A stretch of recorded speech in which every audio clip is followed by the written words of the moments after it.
The smile I gave them was the most expensive lie I'd ever told. They had just handed me my divorce papers, an eviction notice, and a document signing away the multi-million-dollar business I built for them. My daughter Sophia called me pathetic and laughed. My husband Derek couldn't even meet my eyes.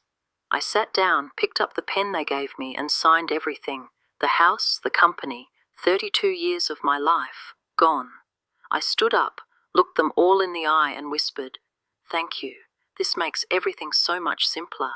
They thought they had left me with nothing, but the truth? They had just given me the freedom to burn their entire lives down. Within 1 week, my burner phone lit up, 42 desperate, panicked calls. They were begging me to stop the hellfire I had unleashed. But they didn't know the worst part. The woman they brought in to destroy me, she was planning to kill them too. On my 60th birthday, my husband Derek and our kids, Robert and Sophia, handed me a stack of papers. They weren't birthday cards. They were divorce papers, eviction notices. Karma had arrived, and boy, was she faster than a New York minute. The night before, I had a front row seat to my own demise. "She actually thinks we're throwing her a party tomorrow." Sophia's laugh drifted up through the heating vent from Derek's home office, right below our bedroom. I pressed my ear flat against the cold metal grate. "Dad, are you sure the lawyer said the eviction notice is legal?" That was Robert's voice now. "We've covered everything," Derek responded, his voice calm and cold. "The business transfer, the house deed, the divorce papers. By tomorrow night your mother won't own a damn thing except that ancient Honda she refuses to junk." I was frozen on the bedroom floor, my knees grinding into the carpet as my family casually planned my erasure. "Before we go one further, I have to ask you something. Do you believe that this kind of betrayal from the very people who are supposed to love you deserves consequences? If you believe they should get exactly what's coming to them, do me a favor and hit that subscribe button. It's free, and it helps other people find these stories of justice being served cold. Don't let them get away with it." My hand gripped the bed frame until my knuckles were bone white. Through the vent, I heard them moving around, papers rustling. Robert's voice came up again, clinical and detached, the same tone he probably used in a courtroom. "The transfer documents are ironclad. I've structured it so she can't claim coercion. As long as she signs willingly, thinking it's something else, we're golden."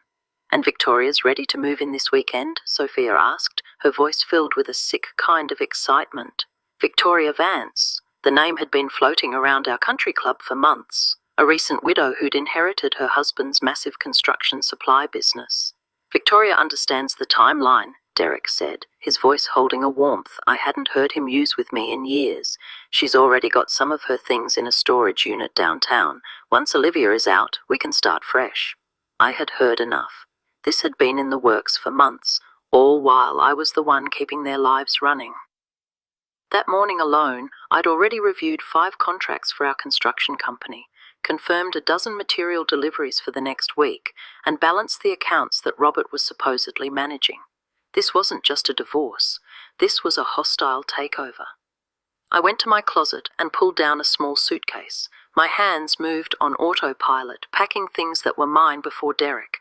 The pearl necklace my mother gave me for high school graduation.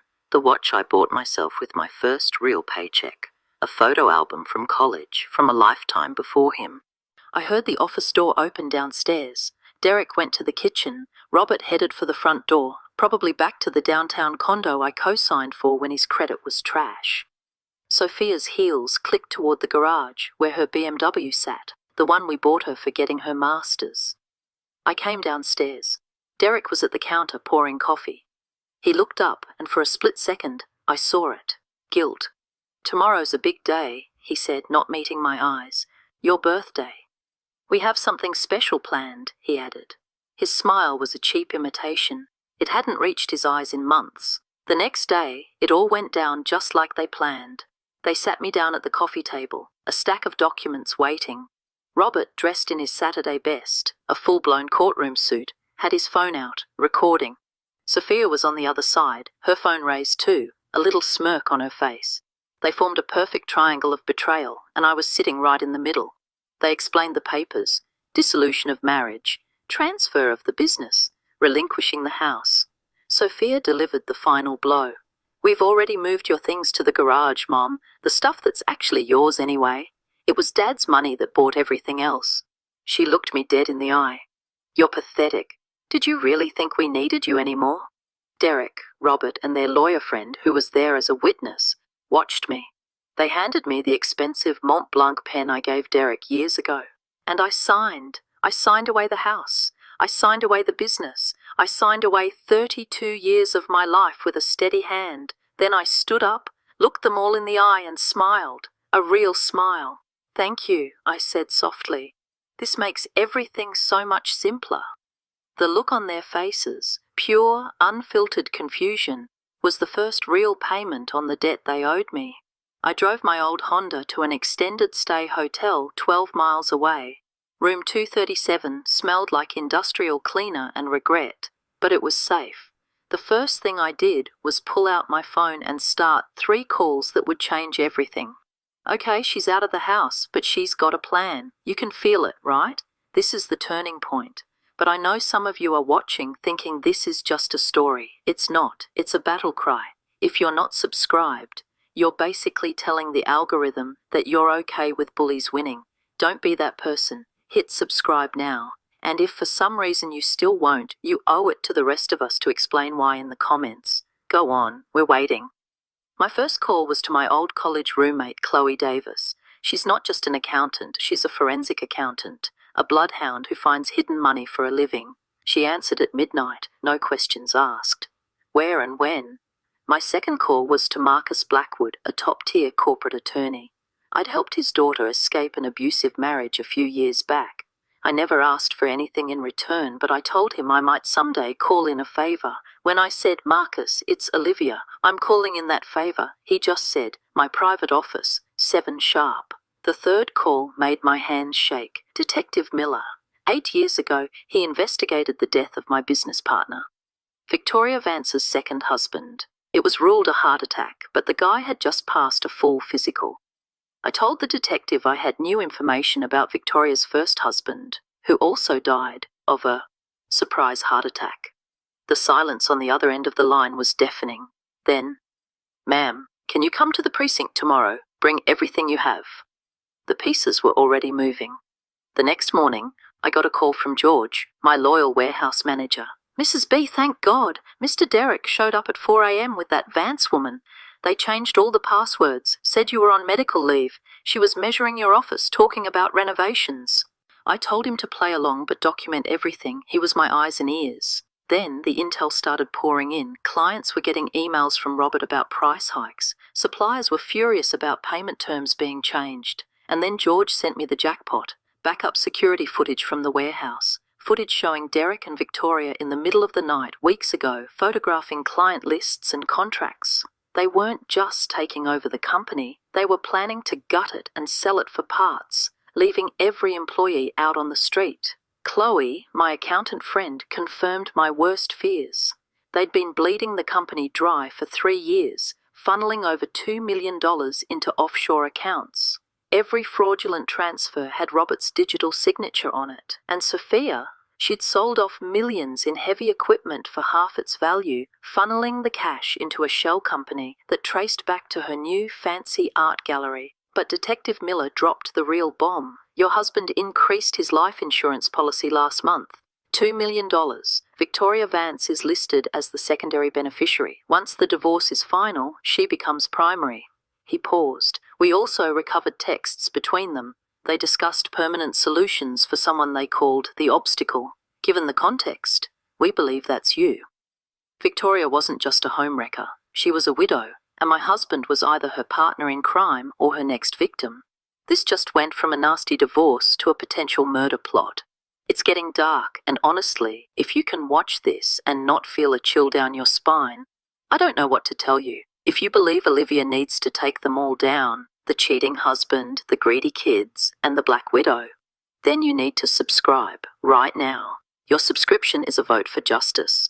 If you're still on the fence, go to the comments and tell me why you think these people deserve any mercy at all. I dare you. They thought they had left me with nothing, but they left me with something more powerful. Freedom. With nothing left to lose, I became their worst nightmare.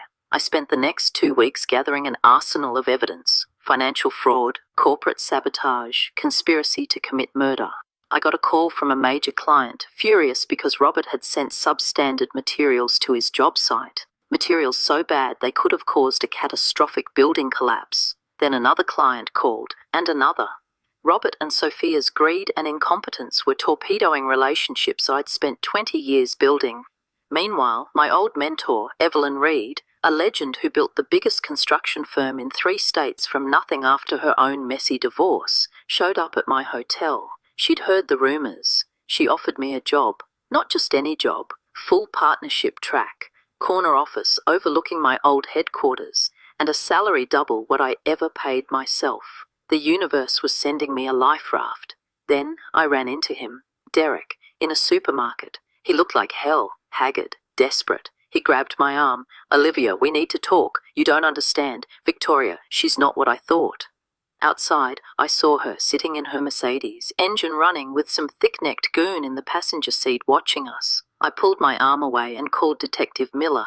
He sent a unit. Victoria and her thugs sped off the second they heard sirens. That night, I prepared 12 manila envelopes. The IRS got proof of tax fraud. The state AG got evidence of embezzlement. The construction board got a detailed report on safety violations. And the masterpiece? A package for a bulldog investigative reporter at Channel 7, Dana Chin. The 12th envelope was special. It went by courier directly to Victoria Vance. Inside was just one photo of her and Derek in the warehouse at 2:47 a.m. and a simple note. "I know everything. Your move." Let her panic. Let her wonder who was coming for her first. The next morning, I mailed the packages. By 9:47 a.m., 3 black government SUVs rolled into my old company's parking lot. Federal agents swarmed the building. At 10:15 a.m., my phone, silent for 2 weeks, began to sing. It was Derek. "Abigail, the IRS just froze all our accounts. This has to be a mistake. Call me." 5 minutes later, "The AG's office is here. They're seizing computers. Please, whatever you think happened, this isn't the way." Next was Robert. "Mother, I don't know what you've done, but you're destroying everything. As your son, I'm advising you to contact me immediately." By noon, the tone had changed. Derek's confusion turned to panic. "They found the offshore accounts. How did you know about the offshore accounts?" Robert's legal threats dissolved into desperate pleading. "The board is revoking our license. Mom, please, let's just talk." But it was Sophia's message that was the sweetest. Her voice, usually so cocky, was cracking with pure terror. "Mom, my gallery's been seized. They say it was bought with embezzled funds. My cards don't work. The apartment was in the company's name. I don't have anywhere to go. Mom, please call me." 42 calls in less than 5 hours. 42 missed calls. You love to see it. Each one is a little victory symphony. If you're enjoying this as much as I am, show some love and smash that like and subscribe button. Seriously though, every person that subscribes sends a message that you can't crush good people and get away with it. There are still people watching who haven't subscribed. Are you one of them? What are you waiting for? An invitation? This is it. If you still refuse, get in the comments and let us know whose side you're really on. That evening, the news broke. Federal agents escorting Derek from a cheap motel, the same one I'd stayed in handcuffs. Robert, the golden boy lawyer, being led out of his prestigious firm in front of all the senior partners. Sophia, found sitting in her seized gallery, wrapped in yellow tape, completely in shock. And Victoria. Oh, Victoria's arrest was pure primetime drama. News helicopters circled her penthouse as she screamed about being framed, dragged out in a silk robe and designer heels. Detective Miller called me in the next morning. "The texts we recovered were damning," he said. "Victoria had a plan. The birthday ambush was meant to break you. Then, in a few months, she was going to invite you to a reconciliation dinner and poison you. But here's the kicker," he said, sliding a text across the desk. "She was planning Derek's heart attack for about 8 months after yours. He thought he was her partner. He was always just her next mark. Your walking away, your silence, it saved your life, and probably his too." Over the next 6 months, justice finished its work. Victoria got life without parole. They connected her to 4 murders in 3 states. Derek got 7 years. Robert got 2 years and was permanently disbarred. Sophia got probation and community service. They all wrote to me from prison, pathetic begging letters.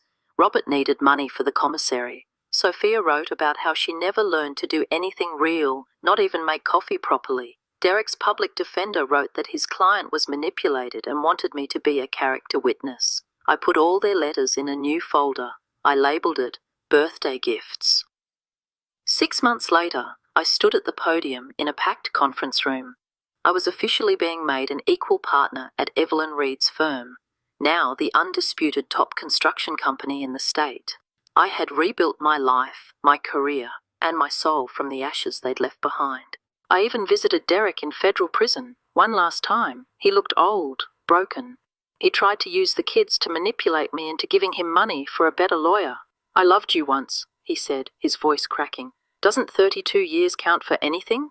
"It counted for everything," I said, standing up. "That's why the betrayal was so complete." I hung up the phone and walked away, leaving him shouting behind the reinforced glass. "And that is how you take out the trash." She didn't just survive, she thrived. She built something better.